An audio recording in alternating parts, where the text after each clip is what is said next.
I'm going to talk a little bit about the financial model using the spreadsheet.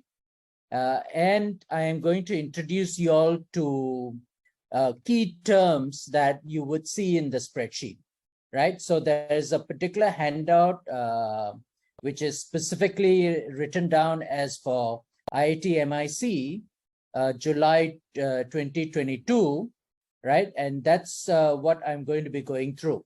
And the reason for sending these handouts in advance is so that you guys don't need to struggle and write notes, right? Most of what I'm going to say is already noted down in those handouts. So I'd rather that you guys focus on listening to me during this 1 hour. So with that, and then let me also give you a little bit of a background on how this came about. Actually, we started doing business model workshop as early as 2010. It started with Thai, right? So this model was built at that time. And it was built actually for at least a half-day workshop where we can get startups to actually complete a model for their own business, right? Since this is a 1 hour talk, there's you're not going to get enough time to complete the model, but I'd like to make some key observations from the model, right? So with that, I'm going to share screen. I'm going to share the spreadsheet, right? So something that a lot of people ask, sir, how to develop a spreadsheet, right? So I've given some ideas, right, on how to build a spreadsheet, right? In the first instance, how do you decide how much you're going to make out of sales? So this is a suggestion, right? You might say, you know, I'm going to start the business addressing the Chennai market. And in Chennai market, I have 100 customers, right? So you could say right at the outset, right? You can see my cursor there, right? Okay, size of the addressable market in my first year or year 0, it's 100 customers, okay? Addressable, size of the addressable market, right? Your addressable market changes over time, okay? And then in that first year, how much market share would you get? If you're going to get a 10% market share, you know that the number of customers you're going to have that year is about 10, okay? Right? And then, oh yeah, the next question, right? If you have 10 customers, what is the number of purchases that the customers would make in a year, right? Now, if they're buying a computer, they might make one purchase every 3 years, in which case the number here is a third, right? 0.33. If they're going to buy 2 times a year, then the number is 2. Now, this is just a suggestion on how you can build up the revenue. So the way this spreadsheet works, right? You put those numbers, you'll get an answer, right? Number of transactions. Now, what is the average ticket size of these transactions? What do I mean by ticket size, right? Each time they buy, what is the quantity, right? In the service industry, the quantity may be hours, right? If it's in a physical goods industry, the quantity may be number of units, right? So you have to define the quantity term. You multiply the 2, you get total quantity. Then there's a question of what is the average price, right? How much do you sell each item for? You put in the price and you get the sales, right? So this is a way of building up your sales number, right? So let me just show you a worked example, right? So you can, you just put in the numbers in the yellow box, you get the number of transactions, right? You put in the ticket size, you get the total number of quantities sold, you get an average price, voila, you get the sales number, right? In this case, it's 120 lakhs in the first year. You can then develop how this number grows year on year, right? Addressable market may grow 10%, market share may grow 200% because, it's a big thing, right? It grows from 1% to 3%, right? It's very difficult to start your business, right? Once you have some momentum, you may be able to grow it very quickly, right? So based on which you have an idea of how to get to sales, right? So sales, so the first bit right at the top you won't see in any financial statement. It is just a methodology if you're struggling to figure out what your sales number is, right? And the instructions for all of this is given in the handouts I've given you, and the questions you need to ask. What is addressable market share is all in the handouts, right? So it is nothing but the methodology to arrive at the sales number, right? And this is just to help you guys sort of, if somebody comes and asks me, sir, how do I measure, how do I figure out what my sales is going to be, right? Your sales is built on a certain set of assumptions, okay? Now, there are a lot of analysis you can do with these, right? If it's 100 and your market share is 1, what that means is you have one customer, right? Now, there are a lot of questions you can ask behind this. To get one customer, how many doors do you have to knock? Do you have to knock 3 doors? Do you have to knock 5 doors? Do you have to knock 10 doors? All of that gives you an idea of your customer acquisition costs, right? And these costs need to come down right at the bottom, right? It's the cost of acquiring the customer, right? Now, there's no financial line called customer acquisition cost. So it sits in costs such as advertising, sits in staff costs, it probably in advertising also includes marketing costs, right? So, I see a lot of models where the revenue is growing like nobody's business, but there is almost no marketing cost or no business development cost. And I will know straight away that doesn't make sense, right? Because if your revenue is growing, there's the cost of acquiring that revenue, right? In the startup world, we call it customer acquisition costs, right? So the reason for breaking this down this way, right, gives you an idea of what is the effort that is involved in acquiring that amount of revenue, okay? So it gives us an idea. Now, this is an example where I also have cost or cost of goods sold, right? If it's a services company, right, in variable cost, right, you will only have maybe staff cost, right, and maybe some overhead cost, right? But when you have a production company, you also have raw materials, right? And the reason I have taken only variable cost is for a reason, right? Because when I talk about the concept of unit economics, selling price less variable cost is called contribution margin. Now, if every time you make a sale, you don't have positive contribution margin, you're in trouble, right? Because you need a sizable positive contribution margin to cover what I call fixed costs, right?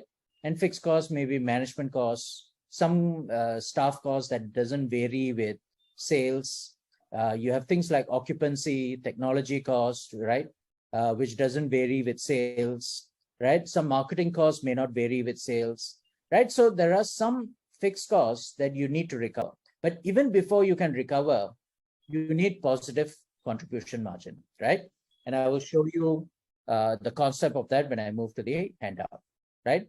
So this is kind of an example of how you build your numbers, right? And what your analysis would look like, right? So sales minus what we call cash type cost, you get to what's called EBITDA, right? And I will explain what EBITDA is, once I move to the handout. Then you have depreciation. If you less depreciation, you get EBIT.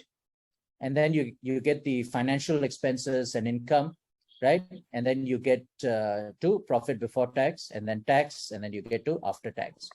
Now, when we are dealing with startups, we focus a lot on EBITDA, right? We focus a lot on EBITDA because it is as close to cash as one gets, okay? Right? So now that you kind of understand what the financials look like, let's familiarize ourselves with the terminologies before I come back to how you might use the financial model.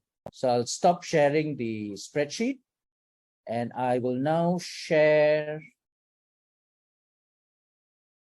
the handout which I'm going to spend most of my time on.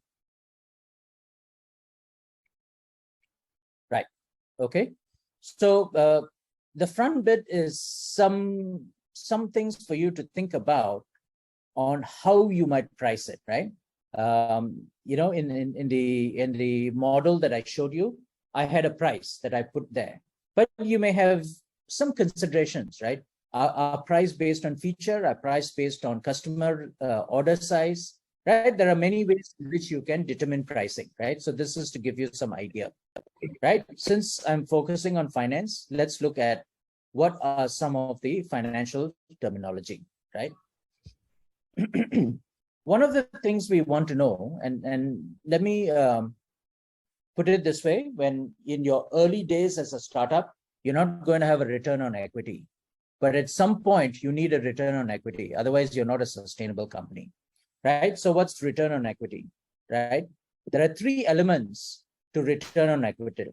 First is profitability, right? So what is your profitability? PAT, profit after tax. Now, if you're a startup, instead of looking at PAT, you can look at EBITDA, right? Because, it's very difficult when you're an early stage company to be profitable after tax, right? But you want to, as quickly as possible, get to being EBITDA positive. So there you can, instead of PAT, you can use EBIT, you can use EBITDA, whatever it is. But it's a concept of profitability. The second thing is what we call utilization. How are you sweating the assets? Because you should sweat the assets, right? So sales on total assets gives you what's called utilization, right? So if you use as little assets as possible to get as much sales as possible, you are sweating the assets very well. Now, again, different businesses have different utilization, right? A trading company tends to have very little assets, but very high sales, right? And the reason their utilization needs to be so high is because their profitability is typically very low, right? So again, they vary with industries, right? But at the end of the day, they must all match up. So if you have low profitability and low utilization, you're in trouble, right? Because the only way you'll have a high ROE is by leverage. And what is leverage? Leverage means how much you borrow, right? So total assets on shareholders fund, right? The difference is actually borrowing, right? So if you have low profitability and low utilization, right? And if you have high ROE, it means you're going to become bankrupt pretty soon, right? Because your leverage is extremely high. So this is a financial model that we call the DuPont formula. And it tells you how you balance the performance of your company, right? You need profitability, you need to sweat your assets, and you have to make sure your leverage is not too high, right? You should have some amount of leverage, but if you have high leverage with low utilization and low profitability, it might appear you have a high return on equity, but you're going to go bankrupt very soon. So the breaking down the return on analysis into three different buckets kind of tells you whether you're doing it right or you're doing it wrong, okay? Right? And you can read all the details in the handout. Now, another thing that we often measure is return on capital employed. Capital employed is not just your equity that you have raised, it's also debt that you may have received from banks or others, right? So that's your capital employed. And we often look at, EBIT, earnings before interest and tax, right? And say, what kind of return are you getting on both your equity and your debt?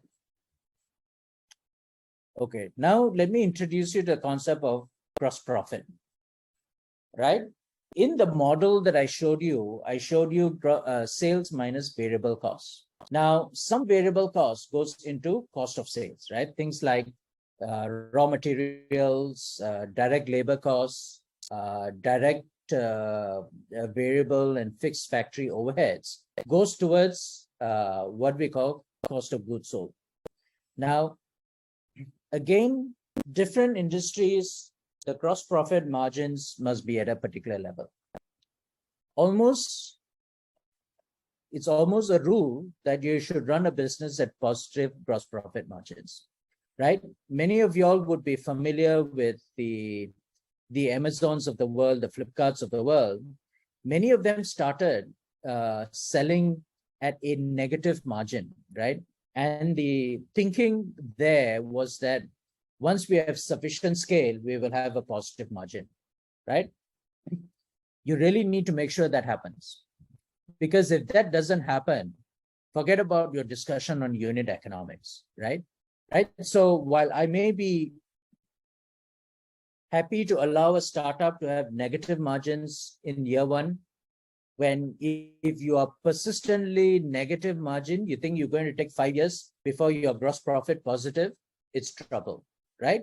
Because a negative margin needs to be funded, right? And the question is, can you fund yourself year on year? Because it's not easy to raise money, right? So you need to demonstrate, right, that you are actually going to turn the corner, you're actually going to become profitable. So you need to demonstrate that at some point, right, at the basic level, you can actually make a margin, a positive margin, right? So this gives you an idea of gross profit margins. Right? I also mentioned that if you just take sales minus variable costs, now direct material, direct labor may be variable costs, but sometimes when you sell, you may pay commissions, right? And commissions are linked just to sales, in which case those are variable costs, right? Now, contribution margin analysis is very important to analyze break even, right?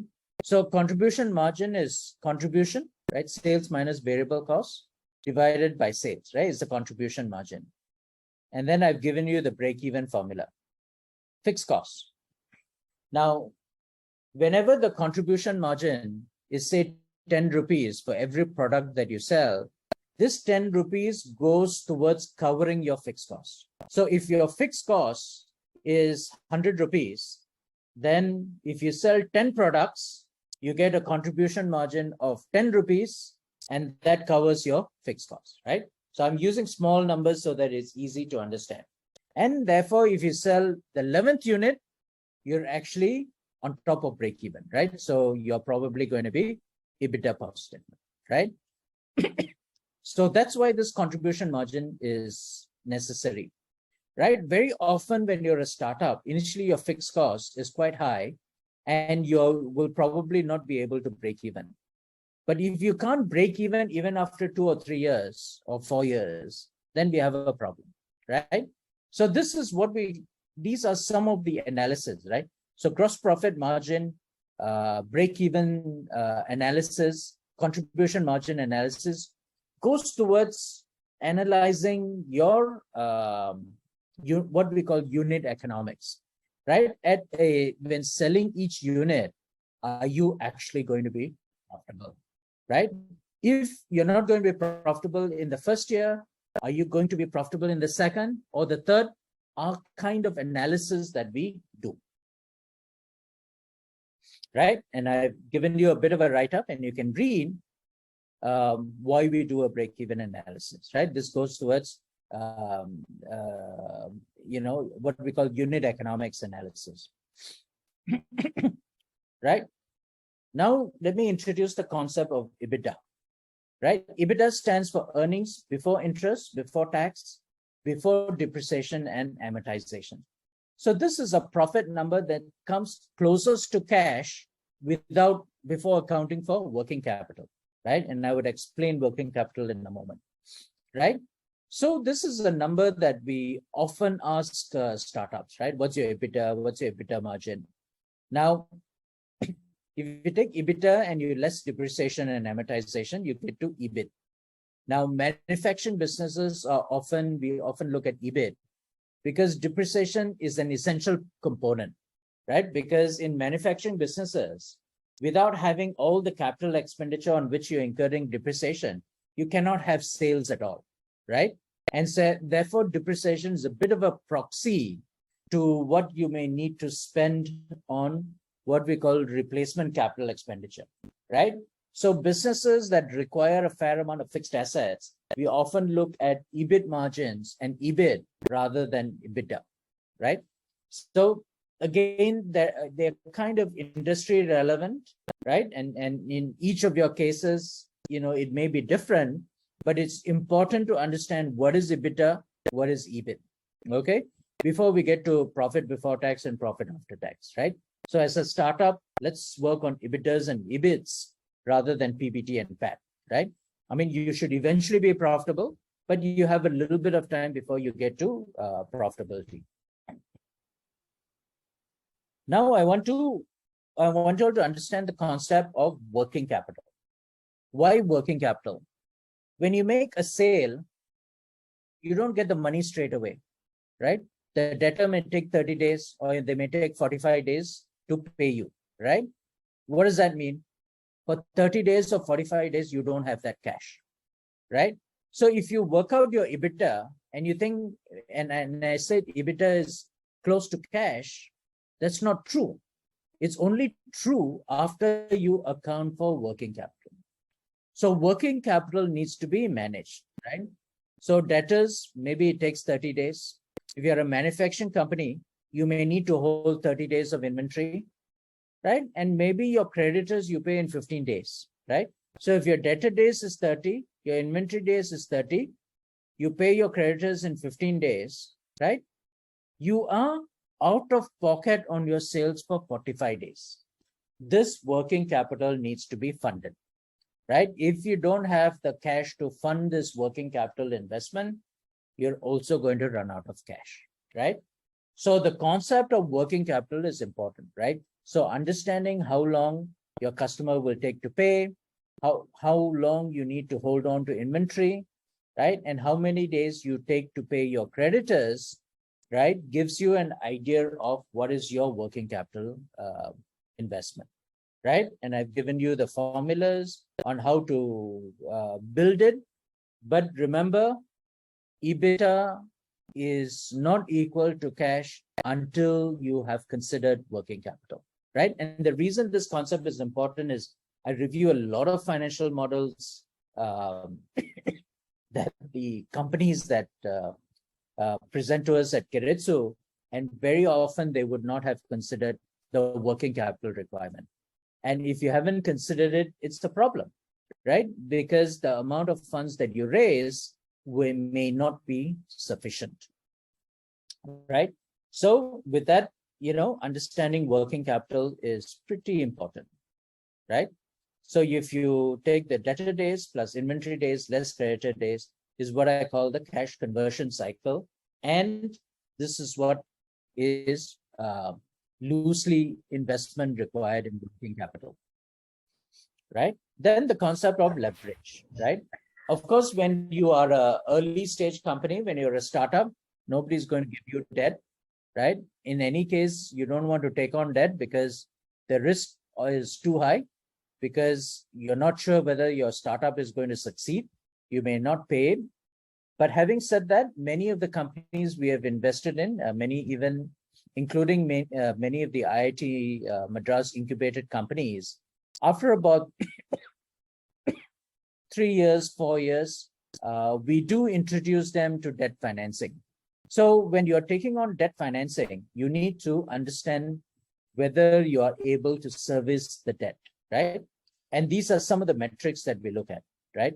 What is the debt equity ratio? How much is the debt compared to your shareholders fund, which is equity and retained earnings, right?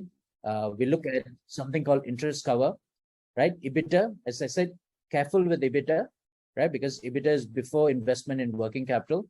You divide it by interest expense, or sometimes you divide it by EMI, right? What you need to pay to have interest cover, right? It gives you an idea, right? So the higher your interest cover, the lower your risk of bankruptcy, right? So these are some of the measures that we measure to make sure that you can sustain that level of debt.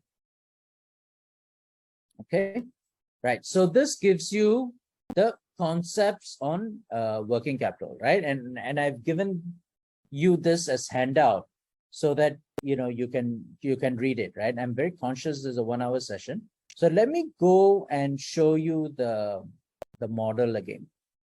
So let me stop share, and then let me screen share the Excel spreadsheet. Okay.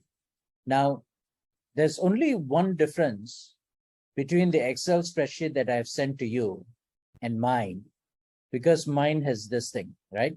The way your spreadsheet is built in, if you complete your P&L for each of your business units, right, the numbers will automatically flow here, right?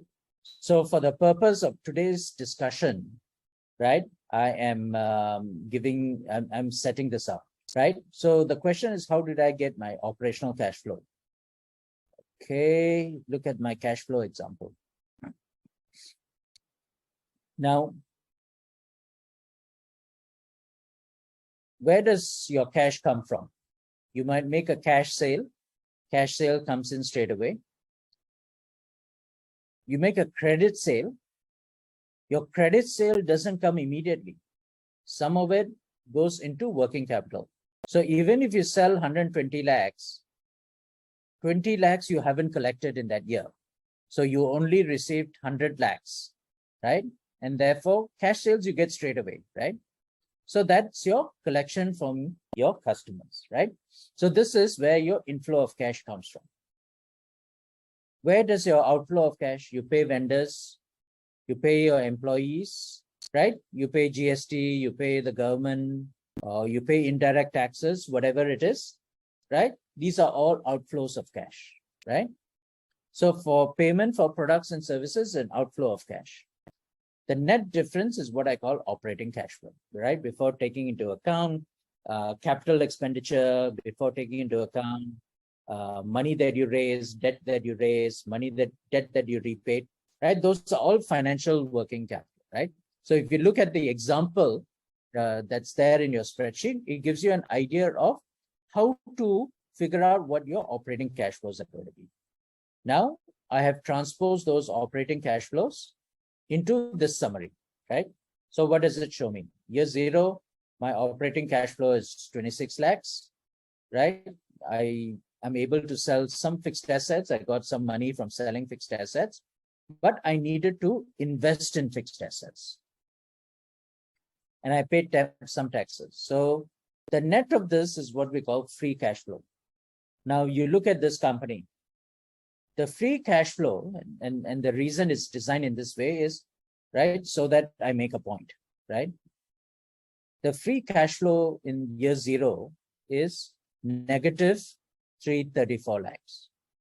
In the next year is 399 lakhs. In year 2, it's 525 lakhs. Year 3 is minus 648 lakhs. In year 4 is 81 lakhs positive.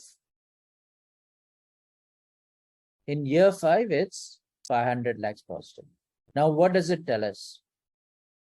It tells us that you need to find this money, right? When you raise money, you need to make sure that you cover at least 2 years, right? 2 years of cash flow, right?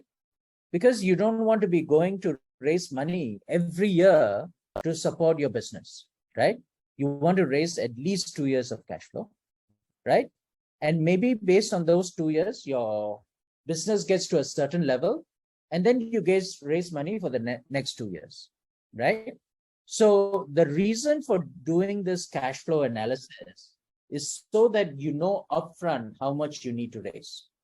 Now, if you look at this, if you need to raise, right, 3 crores plus another 4 crores, 7 crores, right? Even before you started your business, it's almost a non-starter, right? Nobody is going to invest 7 crores in you right at the outset. But there are some businesses that require it. And I would say it's extremely challenging to raise that amount of money, right? Normally, most of the startups that we look at and which are very early stage, right? They successfully raise something like 2 to 4 crores, depending on the strength of the business, what kind of business they're in, what are the customers that they're talking to, right? And usually after, and that 2 or 4 crores will last about 2 years. And then usually they need to raise, maybe another 4 crores or something in year 2, right? After 2 years, because they need that money to come through, right? So fundraising as a startup is actually a very important part of it. And whoever is the CEO of the business, besides looking at the business, you need to keep an eye on your fundraise requirements, right? Right. So you need to look at this, right? So if such a large amount is difficult to raise, then you may need to look at, do I really need, 350 lakhs or 3.5 crores of capital expenditure in those years? Can I wait for some time, right? So those are all considerations, right? So it's important to look at your free cash flow in each of the years, because it gives you an idea of where the money is going to come from. Now, once you have developed this free cash flow, you can also develop what's called a value of the company, right? Now, the present value of the company, because you're going to become hugely profitable in year 5, that's what's called terminal value, right? So this business, even with such negative cash flow in the initial years, actually have a very strong enterprise value, right? Even before it starts. Why? Because it grows into a very successful business. But the problem that you have is you have to convince somebody that you will actually grow into that business, right? And the financial model might say that it's there, right? But the financial model also tells you, based on the free cash flows, the first few years is negative, right?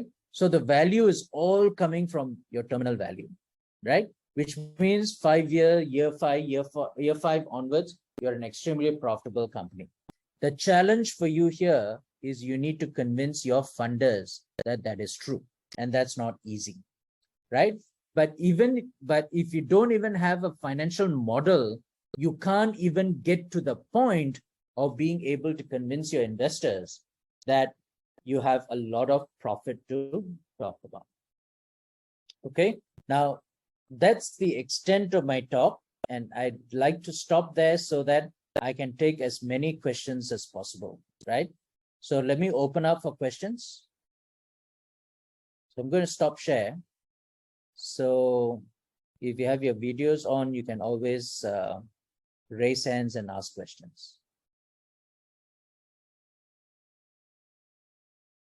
Right? As I said, this is just an introduction, because if you really want to understand it, you would need to spend some time and build your own model.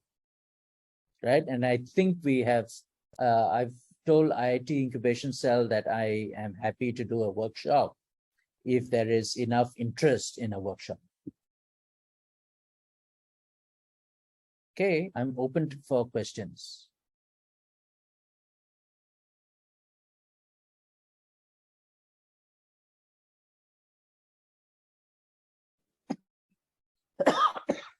Good evening. This is Prasad. Yep. Thank you for the talk and for the spreadsheet, especially.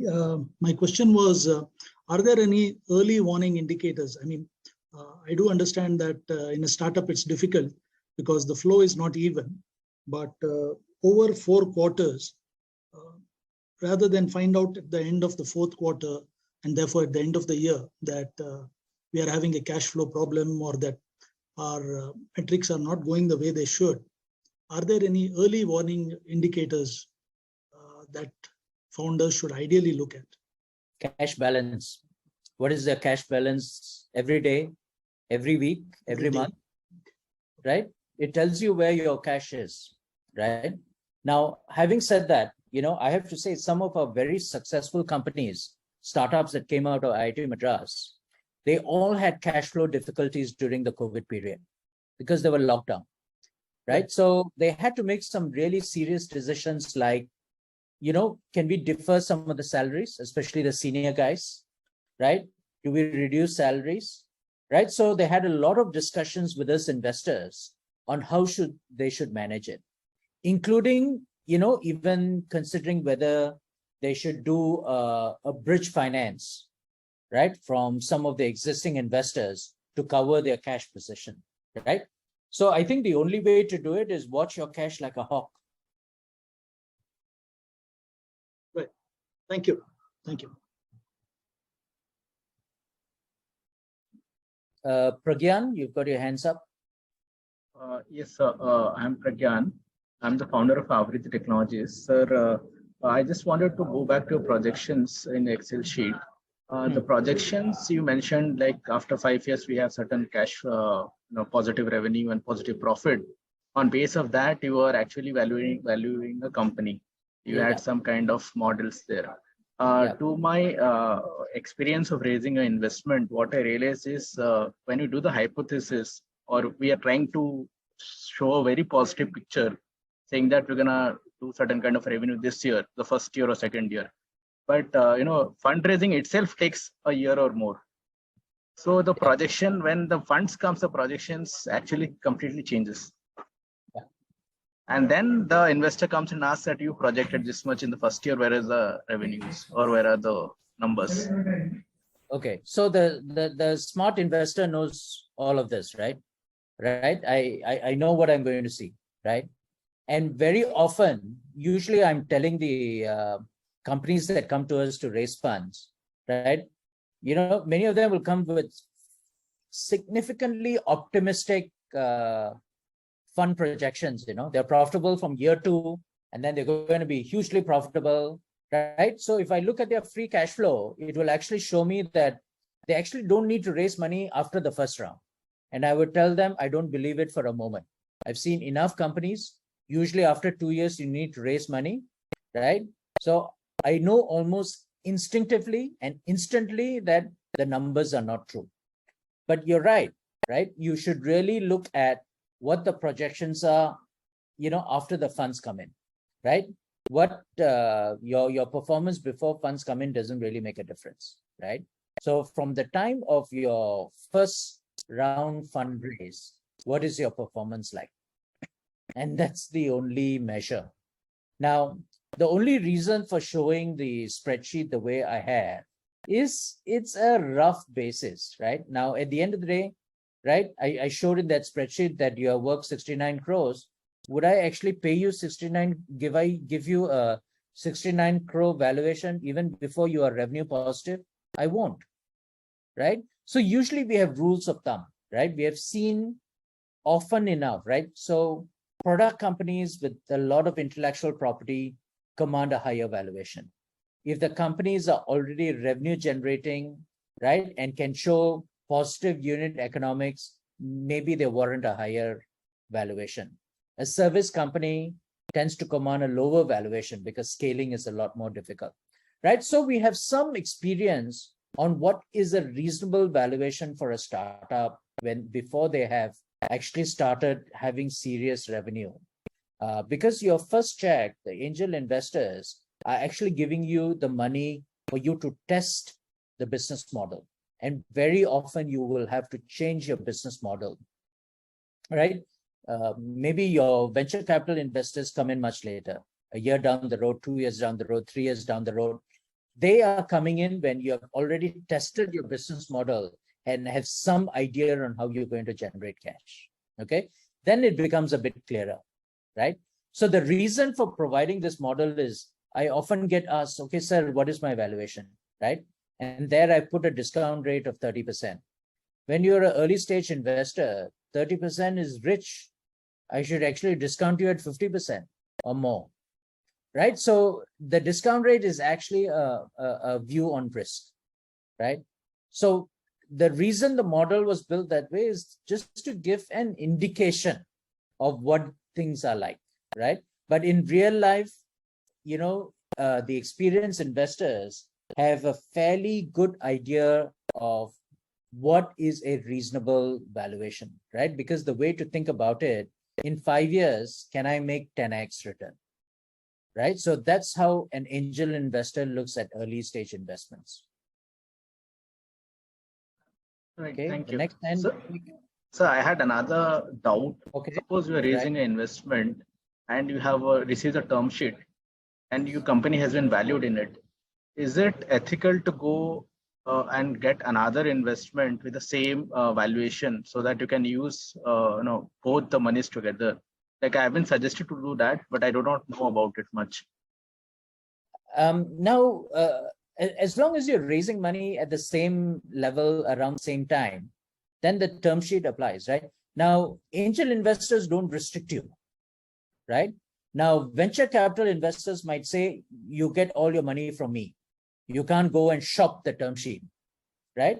But as a startup, you're probably raising money from multiple people, right? And I wouldn't think that any early stage investor would say, you have to raise. I mean, if they say this term sheet is only from me and you can raise money only from me, then you need to know whether that money is enough for you for the next 2 years.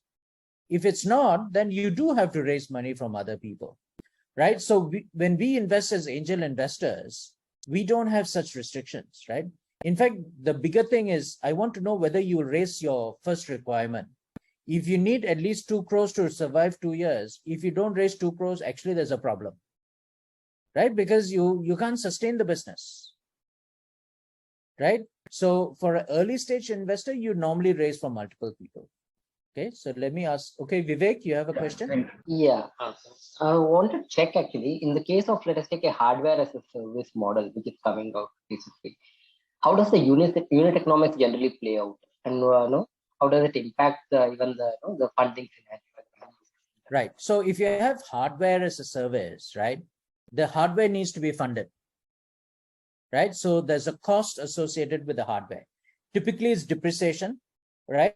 How often do you need to replace this hardware, right? If you need to replace it every 3 years, then a third of the cost plus financing cost. So all of that needs to be recovered, right? So after allowing for all of that, plus maybe some labor you need to put on top of it, can you sell it for more than that, right? And sufficiently more than that, right? Believe it or not, right? Some of the medtech investments we look at, right? What they sell at is almost 10 times what their cost is. Then there's really unit economics, right? And we sort of say sometimes you need that because otherwise you will never recover your customer acquisition costs. So having unit economics costs of a sufficient margin is required to cover your your customer acquisition costs. And in your early days as a startup, customer acquisition cost is actually extremely high. And what happens is, as you get better at it, as people become more aware of your solution, customer acquisition cost goes down, right? So there are multiple things to analyze here, right? So besides looking at your the unit economics, you also need to look at what is your customer acquisition cost. And there are fairly scientific, sophisticated ways in how all of that can be measured or calculated. Right?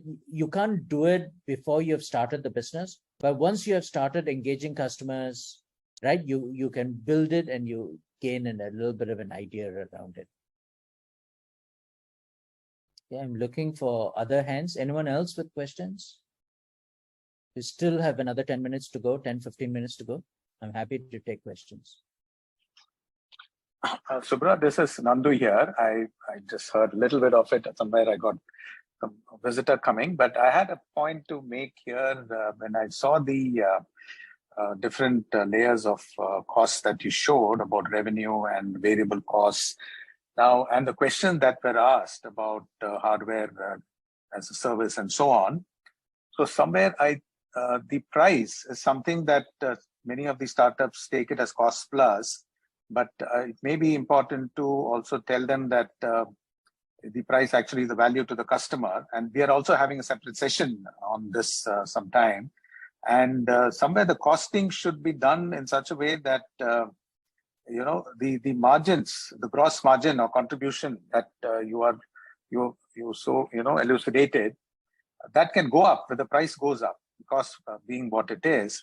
And that itself can improve the valuation of the company, right? Because the turnover that they make, and they should not, so there is a very significant element of pricing that comes into play when we talk about all these ratios, EBITDA and everything. we probably take price for granted. I just want to raise a point here that some of these startups should not assume that, the margins are wafer thin, but it can also be the other way around, that the product or service we are offering does not have much value for the customer, and therefore we can't simply cost plus and estimate potential. So would you have some mechanism by which we can get an idea doing the costing and somewhere link it to the price and the value for the customer? Right. Okay. Look, I think as you rightly said, pricing is a separate talk in itself. Okay. Yeah. Now, at the end of the day, in economics, the right price is what the customer can bear. Right. So you want to be able, you want to price your product or service as high as possible. Okay. Right. Now, if it's too high, nobody would buy. So that's wrong. Right. If it's too low, you're going to go bankrupt. Right. So that's also wrong. So how do you price your product is often looking at what is the alternative to the customer. Right. If you have a good idea of what alternate costs are, right? Take one of the companies that I'm extremely familiar with from IIT Madras is Planis, right? Planis, so yeah. It's an underwater rover. The question is, what is it replacing, right? If it's replacing a diver, what does it cost the company to engage a diver, right? Right. Forget about in the first instance, my solution is actually even better than a diver. But in the first instance, you're replacing a diver. So you get an idea of what is the value to the customer with my offering. Then you start negotiating from there and trying and figuring out what the market is prepared to bear. Now, when they went abroad and started selling in Europe, in Saudi Arabia, in Singapore and other places, now that market is prepared to pay something else. But to enter into those markets, you may need a distributor, a joint venture partner, somebody there, right? Then you make slightly different pricing decisions, right? Because what that market can bear is slightly different from, say, an Indian market, right? So what happens, and I'm aware in the case of Planis, is they've had huge conversations with their mentors in making those pricing decisions. Right? If you do a cost plus pricing decision, you're going to run out of business at some point. Okay. Sure. So pricing is really a talk in itself. Right. And I think the point is valid. I mean, the startup should be aware that they should really be consulting their mentors when they make pricing decisions. Yeah. Thanks, Subra. Vandan, you have a question? Sir, can you give us an ideal a ratio for cost of labor, say salaries and remuneration and everything, and then say cost of product, and then the different variable cost, compared to the revenues or expected revenues?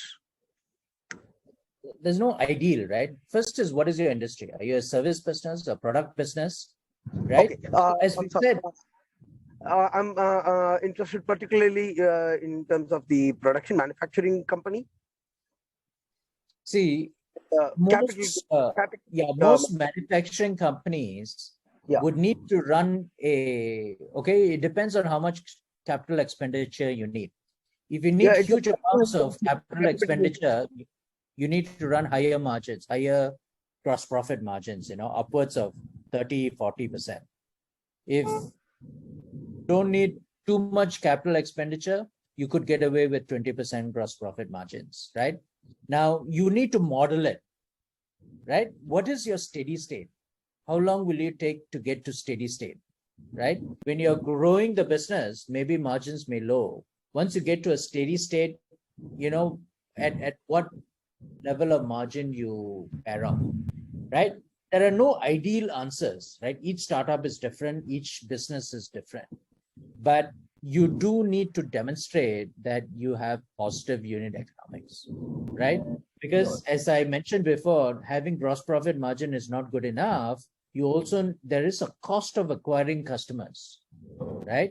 Which may go down over time. And does it really go down in your particular business, right? So those are questions you need to answer, right? Before one can say, yeah, it works in your case. All right. Yeah, thank you, sir. Thank you. Yeah.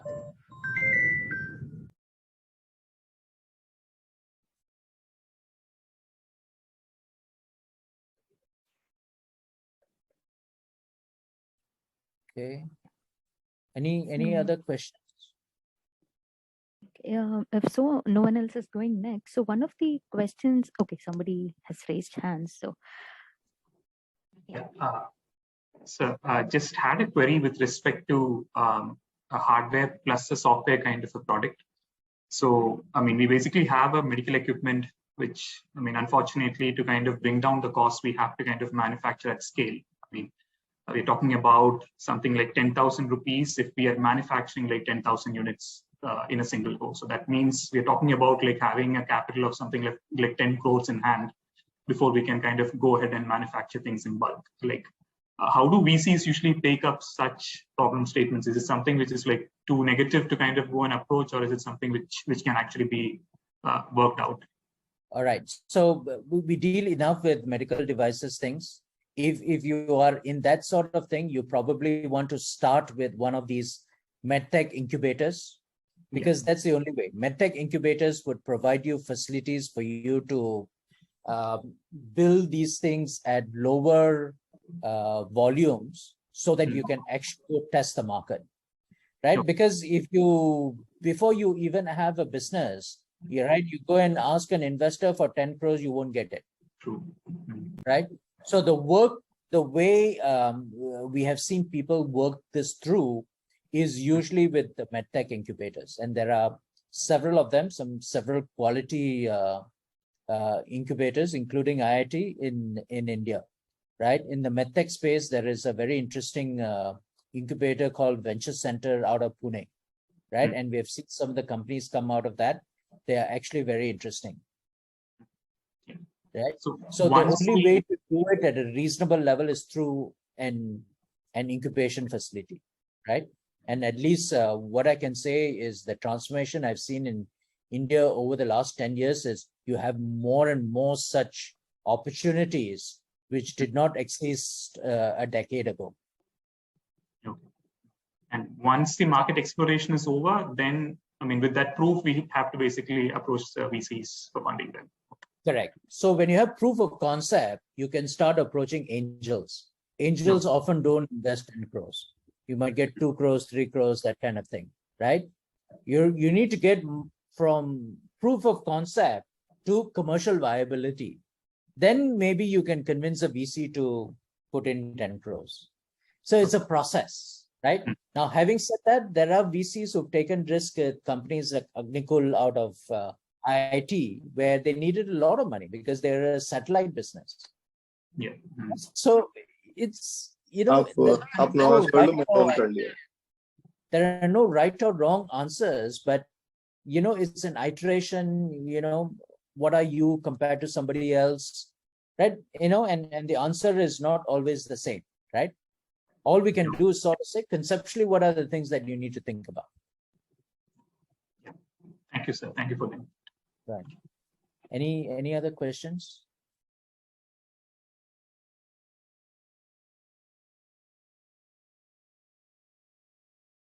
So Parnika, you were beginning to talk. Did you have a question or you were? Yeah. So I was just about to tell that one of the questions that somebody had asked in our registration was that how to manage cash flows without overspending on customer acquisition.